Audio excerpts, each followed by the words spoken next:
They mocked the black twins as easy targets until one move revealed they were trained killers. Everyone noticed the twins the moment they walked into Lincoln High. Malik and Miles Carter were identical, same calm eyes, same athletic build, same quiet confidence. They spoke little, kept their heads down and dressed simply. No jewelry, no flashy shoes, just discipline in the way they walked. To most students, they looked like easy targets. To the bullies, they looked perfect. Jackson Reed, the school's self-proclaimed king, laughed when he saw them sitting alone at lunch. "New kids already scared," he mocked loudly. The twins didn't respond. What no one knew was that Malik and Miles had spent the last 10 years waking before sunrise, training in silence, mastering techniques that required control, not aggression. They weren't weak. They were disciplined. The bullying didn't arrive like a storm. It crept in the way damp rot finds its way into good wood, slow, patient, almost polite at first. It began with the small violences that schools pretend not to notice. A shoulder check in the crowded hallway between third and fourth period, just hard enough to make Malik stumble, just light enough that it could be called an accident. The first time, Jackson had grinned like he'd won a prize when Malik's backpack slid halfway down his arm. Then came the books. Malik's algebra textbook hit the linoleum with a satisfying slap one Tuesday morning. Miles, who walked 2 steps behind his twin like a quiet shadow, watched the pages fan open and land face down like wounded birds. He didn't rush to pick them up. Neither did Malik. They had learned early that frantic scrambling only fed the laughter. "Oops," Jackson said, voice thick with fake innocence. "My bad, fam." Behind him, Deshawn and Rico leaned against the lockers, already recording on their phones. The same phones that would later post the clip with captions like, "When you too soft to fight back." These new transfers built different soft. Malik knelt slowly, deliberately, fingers steady as he gathered the scattered loose-leaf pages first, then the textbook itself. He could feel the eyes of half the hallway on him, some curious, some amused, a few, very few, quietly uncomfortable. Miles placed one hand on his brother's shoulder, not to help him up. "Not yet. Not here," he whispered. The words were so soft, only Malik could hear them. Jackson heard something though, maybe not the words themselves, but the stillness beneath them. The way the air changed when the twins stopped reacting the way prey was supposed to react. He laughed louder to cover the sudden itch in his chest. "What y'all whispering about? Secret twin language?" He stepped closer, forcing Malik to rise just to keep distance. "Y'all deaf or just scared?" Malik met his eyes for exactly one heartbeat. Then he looked away. Not down. Sideways. Like Jackson had suddenly become boring. That small movement, refusing to give fear or anger, made Jackson's smile flicker. The bell rang. The hallway emptied like water down a drain. After school, the twins took the long way home, through Carver Park. The park was old, older than their grandfather, maybe older than the city itself. The oaks had thick, scarred trunks and branches that met overhead like cathedral vaulting. In summer, the leaves made green stained glass patterns on the cracked asphalt paths. In winter, the bare limbs looked like the fingers of giants reaching for something they could never quite touch. Today the wind was sharp and carried the smell of coming rain. Their grandfather, Isaiah Coleman, waited on the wide front porch of the narrow 2-story house that had been in the family since 1947. He sat in the same green metal glider he'd sat in every afternoon for 33 years. Same faded red cushion, same chipped paint on the armrests, same patient, unhurried gaze. He watched his grandsons come up the walk. Neither boy spoke first. They never did when they were measuring something inside themselves. Isaiah broke the silence when their shoes hit the bottom porch step. "You held back today." It wasn't a question.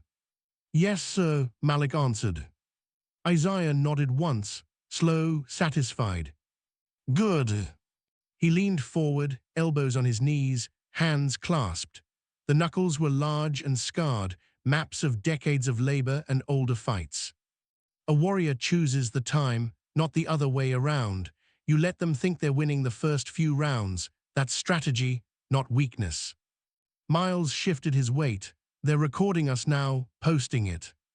Isaiah's eyes moved to his younger grandson, younger by 11 minutes, but sometimes it felt like 11 years in temperament. Let them post, the old man said. Every video they make is evidence. Every laugh they record is a receipt.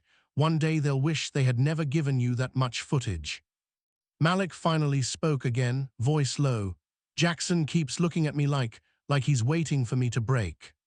He is, Isaiah said simply. He wants the moment you snap, the moment you swing first, because then the story changes, then he's the victim, then he's justified. Isaiah stood up slowly. Joints creaked like old house timbers settling. He was still tall, still broad across the shoulders, though time had carved deep parentheses around his mouth and eyes. Come with me. He led them through the narrow side yard to the old shed that everyone called the workshop, though no one had built anything in it for years. Inside smelled of linseed oil, dust, and metal. A single bare bulb hung from the rafter. Isaiah walked to the far wall and pulled a heavy canvas drop cloth away from something tall and narrow. A heavy bug. Not new. Not even close. The black vinyl was cracked in 1,000 places, patched in others. Duct tape held one seam together like battlefield stitches. The chain that suspended it from the ceiling beam was dark with age and rust. This, Isaiah said, laying a palm against the worn surface, was your father's when he was 19, before the army, before everything. He turned to face them. Every man gets tested, boys, every man. The test ain't about how hard you hit. It's about how long you can stand still while they try to make you hit first. Malik touched the bag. It swayed slightly. A low creak came from the chain.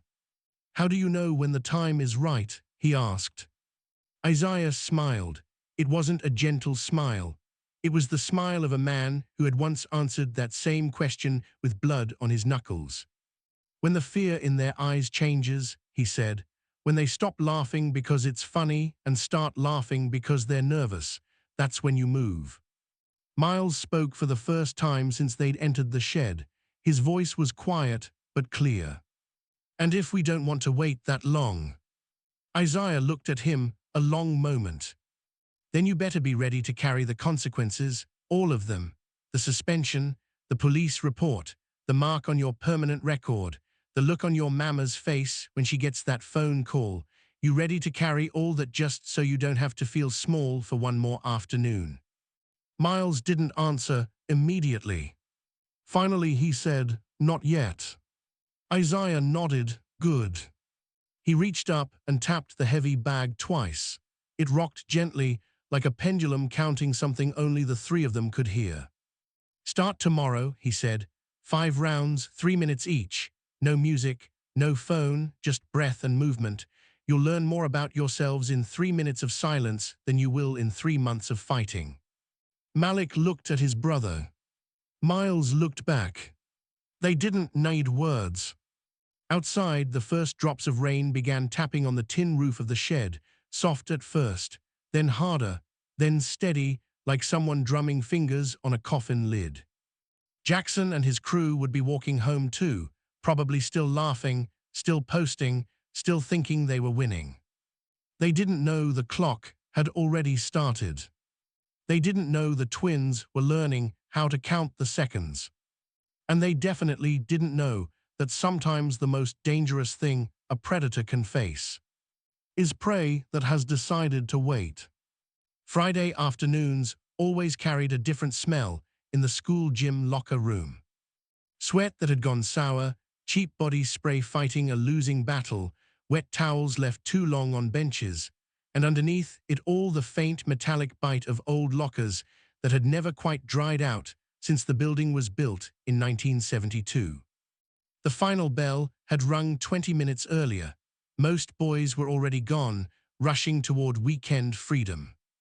But not everyone. Jackson had waited. He'd posted the plan in the group chat at lunch. Locker room 315, we finish this today, them new boys bout to learn. Deshaun brought the energy. Rico brought the phone. Two other boys from the JV basketball squad came for the spectacle. 5 against 2, perfect math in their minds. The twins entered like they always did, quiet, back straight, bags over opposite shoulders. They didn't rush. They never rushed. Jackson stepped forward first, blocking the narrow aisle between rows of dented grey lockers. Yo, thought y'all was gonna keep playing statue all year. His voice bounced off the concrete walls, louder than necessary. Miles didn't answer.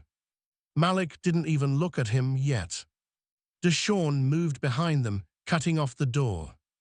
Rico already had his phone up, horizontal, ready for vertical stories later. Jackson took another step, close enough that Malik could smell the spearmint gum and the faint trace of weed still clinging to his hoodie.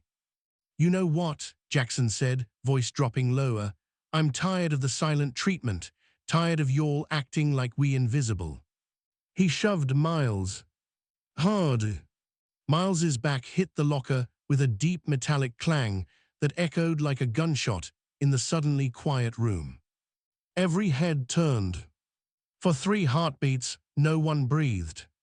Miles stayed down for exactly 1 second longer than necessary.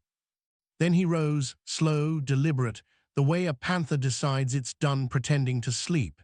He adjusted the collar of his jacket with careful fingers. Malik, still standing where he'd been, cracked his neck once. Left side. Right side. The sound was small, but it carried. Jackson laughed. The laugh was thinner than usual. What, y'all finally gonna do something? He spread his arms wide, inviting. Come on then, what you gonna do? Malik finally looked at him. Straight into the eyes. No blink. No flinch. Just calm. Cold. Ancient. You shouldn't have touched him, Malik said. The sentence landed like a verdict. Jackson swung. A wild, looping right hook, the kind thrown by someone who's never had to worry about missing. Malik didn't duck. He didn't step back. He simply tilted his head half an inch, enough. The fist cut empty air. Jackson stumbled forward from the momentum. That was the moment everything changed. Miles moved first. 1 clean step. Low pivot. His right leg hooked behind Jackson's ankle, while his left palm pressed flat against Jackson's chest. Not a push. A direction. Jackson's feet left the ground. He hit the tiled floor hard, back first, air exploding out of him in a surprised woof. Before anyone could process it, Malik was already moving. Deshaun lunged from the side, trying to grab Malik's arm. Malik caught the wrist mid-reach, twisted it outward in a tight circle, stepped inside Deshaun's guard, and used the taller boy's own momentum to send him crashing shoulder first into an open locker door. The clang was louder than the first one. Rico dropped the phone. It clattered across the floor, still recording the ceiling. The fourth boy, Dree, charged like a linebacker. Malik met him halfway. 1 palm strike to the solar plexus, not full power, just enough to fold the breath out of him. As Dree doubled over, Miles was already there, smooth armbar takedown, gentle enough that Dree's face met the floor instead of cracking against it. The fifth boy, some freshman who'd only come to watch, froze. Eyes wide.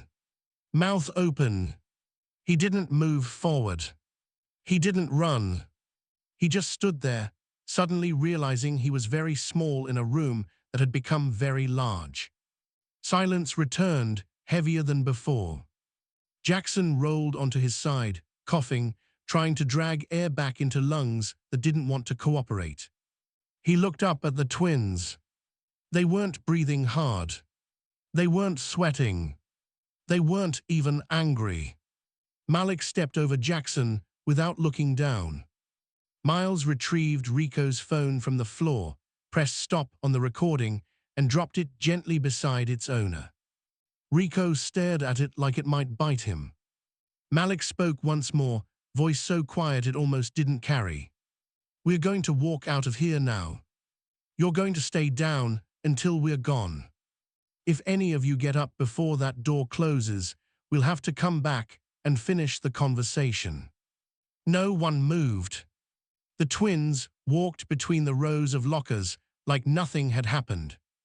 At the door, Miles paused, looked back over his shoulder. "Delete the video," he said. "Not a request." They stepped into the hallway. Behind them, the locker room stayed quiet for a very long time. Outside, the late afternoon sun was gold and forgiving. The twins walked side by side toward the parking lot where their grandfather's old black Chevy waited. Isaiah was leaning against the hood, arms crossed, watching them approach. He didn't ask what happened. He didn't need to. He saw it in their posture, in the calm that surrounded them like a second skin. Isaiah opened the driver door. "Get in." Malik slid into the back. Miles took shotgun. Isaiah started the engine. The old V8 rumbled to life, comforting and familiar. They pulled out of the lot slowly. After 2 blocks, Isaiah spoke without taking his eyes off the road. "How many?" "5," Miles answered. Isaiah nodded once. "They breathing?" "Yes, sir." Another nod. Slower this time. "Good." He turned left onto Carver Street. After another block. "They'll come for you again. Maybe not tomorrow. Maybe not next week. But they'll come. And when they do, they won't come alone." Malik leaned forward between the seats. "We know." Isaiah glanced at him in the rearview mirror. "Then you know the next lesson is heavier than this one." Miles looked out the passenger window at the passing houses. "We are ready." Isaiah didn't smile, but the corners of his eyes softened. Just a little. The Chevy rolled on through the old neighborhood, past porches where men sat watching the street, past kids playing stickball in driveways, past the park where everything had first begun to shift. Behind them, in the gym locker room, 5 boys were still learning how to stand up again. And somewhere, on a cracked phone screen, a video had already been deleted. But memory doesn't delete so easily. And the twins knew that too. By Monday morning, the school had become a living rumor mill. Whispers moved faster than the janitors could mop the halls. Fragments of truth and invention collided in every corner. "They jumped him. Now he swung first. I heard Miles broke his arm." Video shows Jackson hit the floor like a sack of bricks. Twins didn't even break a sweat. They're trained killers or something. They're gonna get expelled for sure. The security footage had leaked sometime between Friday night and Saturday afternoon. No one knew exactly how. Maybe a custodian with a grudge. Maybe one of the boys in the locker room couldn't resist sharing the clip before Rico remembered to delete it. By Sunday evening, the grainy black and white video was bouncing between group chats, burner accounts, and at least 3 different private Snapchat stories. The footage was clear enough. Jackson's wild swing. The clean miss. The sweep. The controlled takedowns. No flailing. No screaming. Just efficient, almost surgical movement. Then the twins walking away like they'd just finished tying their shoes. Teachers who'd seen the clip in the staff lounge stared in disbelief. Some were angry. Some were quietly impressed. Most were simply stunned that 2 juniors had handled 5 seniors with the calm precision of professionals. Monday third period, the school resource officer arrived. Officer Delgado was a stocky man in his late 40s who usually spent his days breaking up cafeteria fights and confiscating vapes. Today he wore a serious face and carried a tablet. He reviewed the footage 3 times in the principal's office. Then he interviewed the 5 boys separately. Jackson's lip was still swollen. Deshaun's shoulder was taped. Rico kept his eyes on the floor the whole time. When Delgado asked if the twins had used excessive force, Jackson hesitated for the first time in his life. They didn't keep hitting us after we went down, he muttered. Once we were on the floor, they just left. Delgado wrote that down. By lunch, the official word had spread. No charges. No arrests. Self-defense. Clear on camera. And then the second wave hit. Someone, maybe a cousin, maybe an old classmate, dropped the real bomb in the senior group chat. Bruh, they're national level, like actual competitors. Attached was a screenshot from the USA Martial Arts Federation website. 2 names. 2 faces. Malik Coleman, gold medalist, Junior Brazilian Jiu-Jitsu Nationals, 2024 and 2025. Miles Coleman, gold medalist, Junior Taekwondo Nationals Sparring, 2024, Silver Defensive Combat Division, 2025. Below the medals were the training affiliations. Coleman Academy of Defensive Arts. Instructor Isaiah Coleman, retired U.S. Army Master Sergeant, 82nd Airborne, 22 years. The profile photo showed their grandfather in dress uniform, chest full of ribbons, expressions stern enough to stop traffic. By the end of lunch, the entire school knew. They weren't just some new kids from out of town. They were trained deeply, since they were small enough to fit under the heavy bag in the workshop. Their grandfather hadn't just taught them how to fight. He taught them when not to. Rule number 1, drilled into them since they could walk. Never strike first. Never strike in anger. Only when the line is crossed, and then only enough. The principal's office smelled of old coffee and lemon furniture polish. Dr. Raymond Harris sat behind his broad oak desk, hands folded, looking at the twins like they were a puzzle he hadn't expected to solve today.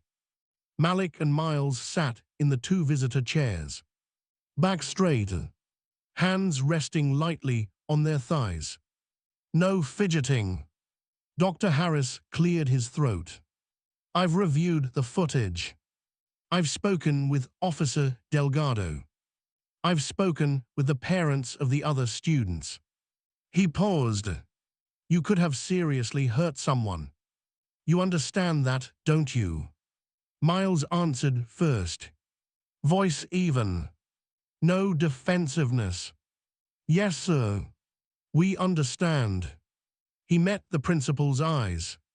But we stopped when the threat ended. We didn't chase. We didn't continue after they were down. We walked away. Dr. Harris leaned back. The silence stretched. Finally he spoke again, quieter. Your grandfather, Isaiah Coleman. He trained you. Yes, sir, Malik said. Since we were 6. And these national medals. We compete, Miles said simply. But we don't fight for sport here. We defend. That's the difference.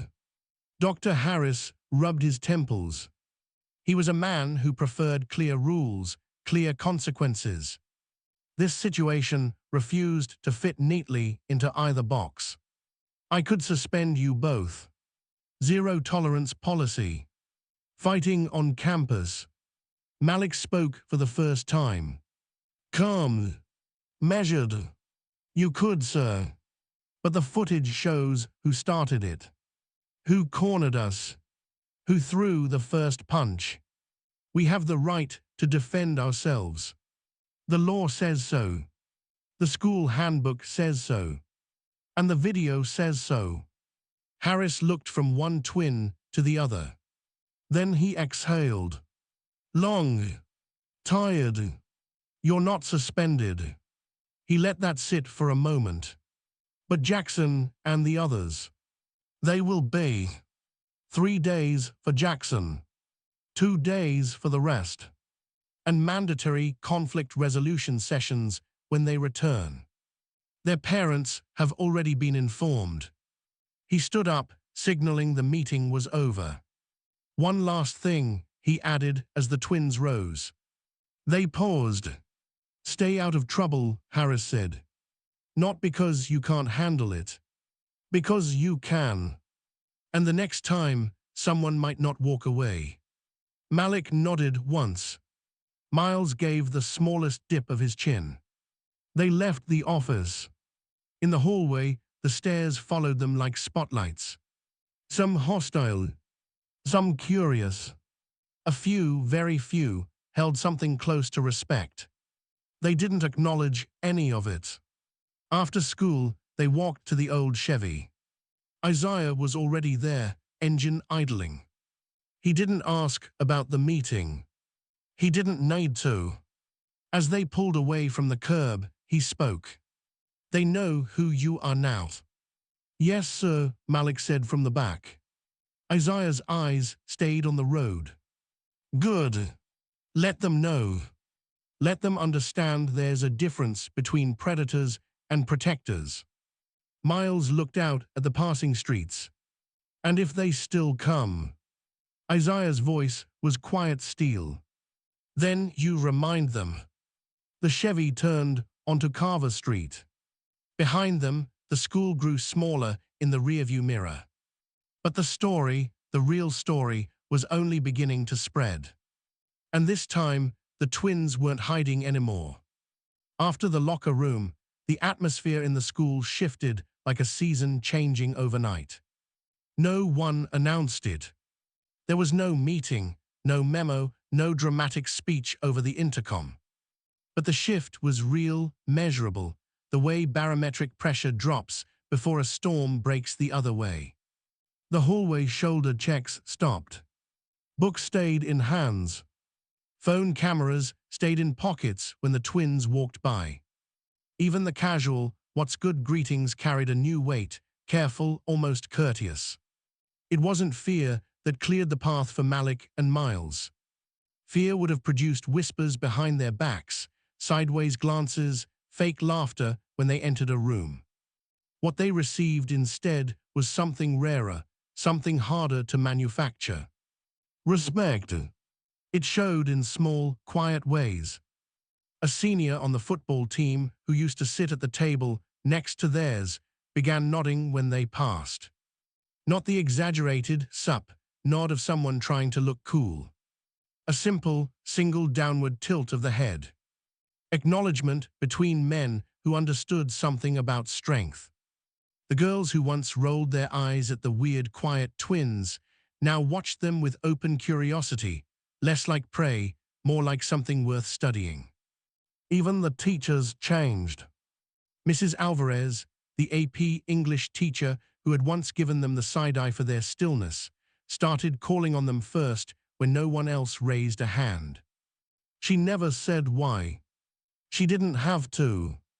Malik was the first to open the door wider.